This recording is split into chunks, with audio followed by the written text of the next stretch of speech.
These are not coups d'etats. These are revolutions. They are revolutions because it has become obvious that those who are lackeys of France in the Sahelian region were manipulating the electoral process, were using institutions such as the judiciary for purposes of perpetuating the French agenda, and that these young men from the military came out and said, no, when the people cannot do it through traditional revolution, we are going to do it through the barrel of the gun and use the institution of the military to change the equation. And they have changed the equation. How have they changed the equation? First, they are saying we are cutting political ties with Paris. Secondly, we are cutting economic ties with Paris. We are getting out of any organization which is led by France.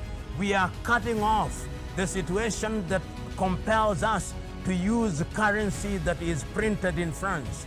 We are ensuring that our resources are going to be refined, and they are entering into arrangements with a number of countries, including Russia and China, to begin to build institutions and installations that are going to refine their uranium, refine their gold, so that there is value addition. What is happening in the Sahelian region is, in my submission and in the view of many independent commentators, the beginning of the total liberation not only of those countries but the former French colonies. And it is not lost on me that the leaders of those countries are sending a very clear message.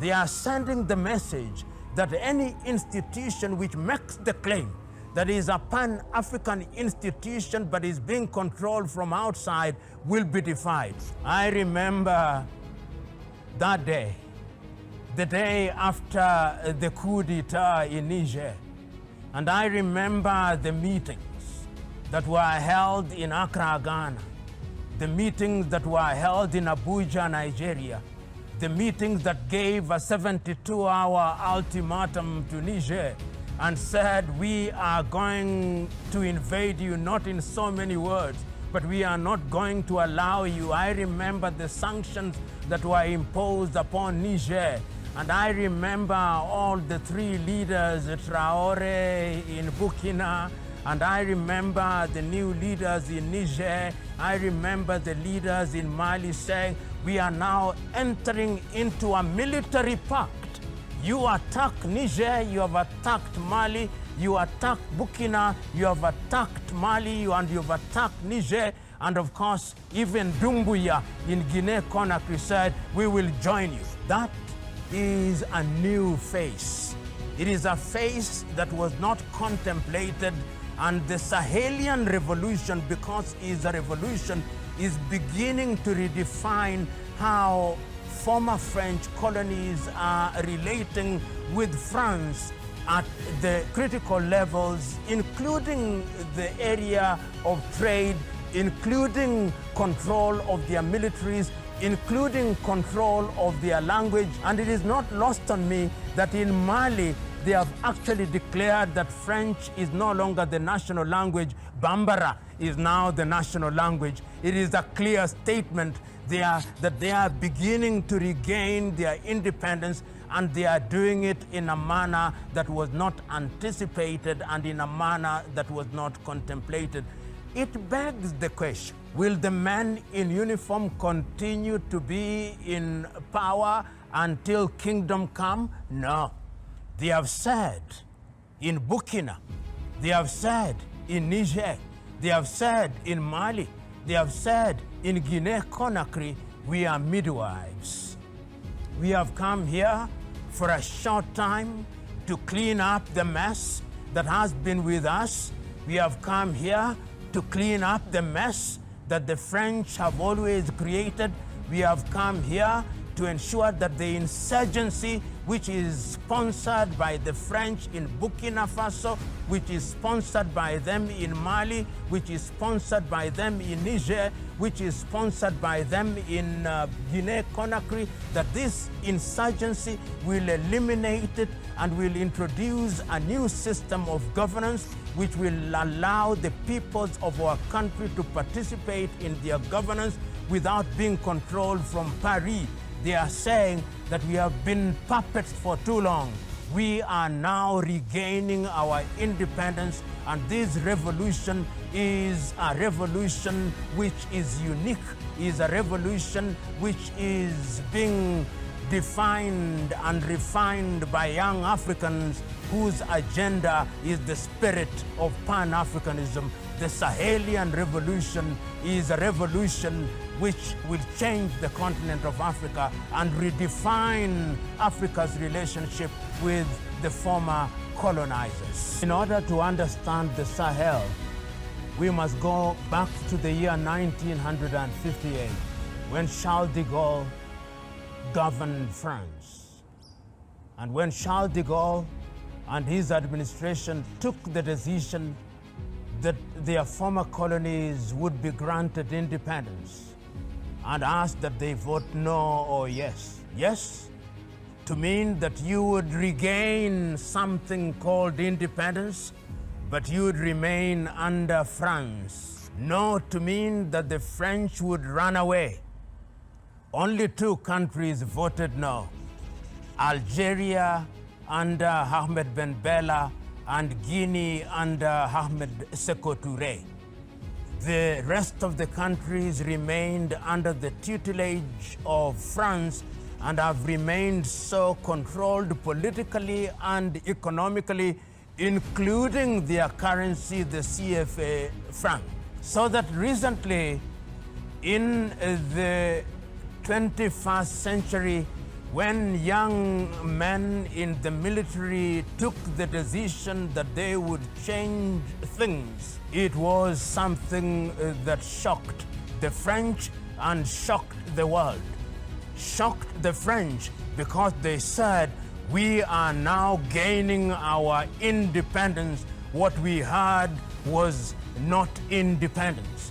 And I listened so very keenly to Doumbouya in Guinea-Conakry. I listened very keenly to Aïta in Niger. I listened very keenly to Traoré in Burkina Faso, and their message was clear. There are those who said within ECOWAS that Mali must not, when we talked about Mali at that time, they said Mali must be expelled from ECOWAS. And they came and they warned that they were going to attack Mali, but the Malians said, no, we are going to protect our newly acquired independence. The same message came from Guinea, the same message came from Niger, the same message came from Burkina Faso, and there is now unanimity within the Sahel that the time is now to redefine their relationship with France particularly. Let us understand why that redefinition of relationship is important. It is important at two levels, at the political level and at the economic level. We start with Burkina Faso. Burkina Faso is a country that was formerly known as Upper Volta. When via coup d'etat, Thomas Isidore Sankara took power in 1983, he said we must rename our country. And he renamed the country Burkina Faso. And he renamed the people the Burkinabe, the country of upright men. And he said that the time has come that we must be totally liberated from France. France has controlled how we conduct our politics. France has controlled what we sell and what we buy. France controls our money. France controls our everything. And he redefined everything. And within 5 years, we now know that Thomas Sankara and Burkina Faso as a country were liberating themselves and were capable of feeding themselves.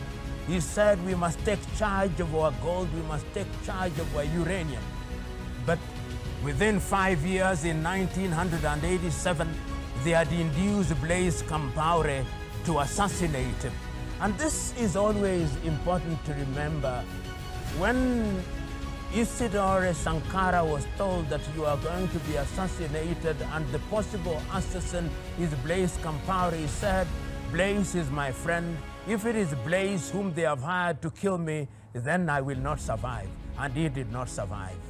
France controls the Sahel because of our resources. Then, of course, Niger. Niger is a country that is known for her uranium. Niger is a country that is known for our resources, and we know for a fact that even some of the nuclear tests that have been undertaken by the French have been undertaken in the deserts of the Sahel region. We know that that particular area is rich in all manner of resources, and the Nigerians took the decision that we are going to change this. When the coup happened, one of the things that was most frustrating was that a decision was taken that Niger must be treated differently, and people don't understand why ECOWAS reacted in the manner that it did. It was uranium. It was the uranium that is not only used in France, but is used in different parts of the world for nuclear facilities. And Niger sits upon uranium that has value that is inestimable. And the idea to ensure that Niger was ostracized from the ECOWAS community was at the behest of the French.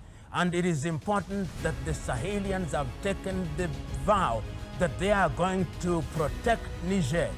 Outside of Niger, we are also aware that the Malian regime with Assimi Goïta, who is the current president, have taken the decision that they are going to ensure that Mali, even with the sponsored insurgency, is going to remain a country that is independent. And it is not lost on me that Mali is the home of one of the most important freedom fighters in Africa, Modibo Keïta. So the spirit of Modibo Keïta is now resurgent in Assimi Goïta, and we can see that that particular country is also moving in the direction of ensuring that they are liberated from French domination. And once again, we know that Mali is a country that has a long history with Sundiata Keïta, with Mansa Musa, and the Niger River flows there and supplies oil. And in the areas such as Timbuktu in northern Mali, we know that there are major resources. The same with Guinea-Conakry, which may not be described as being specifically in the Sahel, but is one of the countries that is supporting the activities that are going on in the Sahel to the extent that they are redefining how Europe, particularly France, relates with Africa. Which begs the question, what is new in Sahel? What is happening in the Sahel that is new? Is it a revival of Pan-African spirit? Is it something that is going to change the complexion of that region and by extension change the complexion of the world? Commentators are now saying that while many are quick to characterize the changes in the Sahel as coup d'etats, and therefore against the African Union declaration that Africa will not entertain non-unconstitutional changes of power, Pan-Africanists and those who know how France is operating and has operated say these are not coup d'etats, these are revolutions.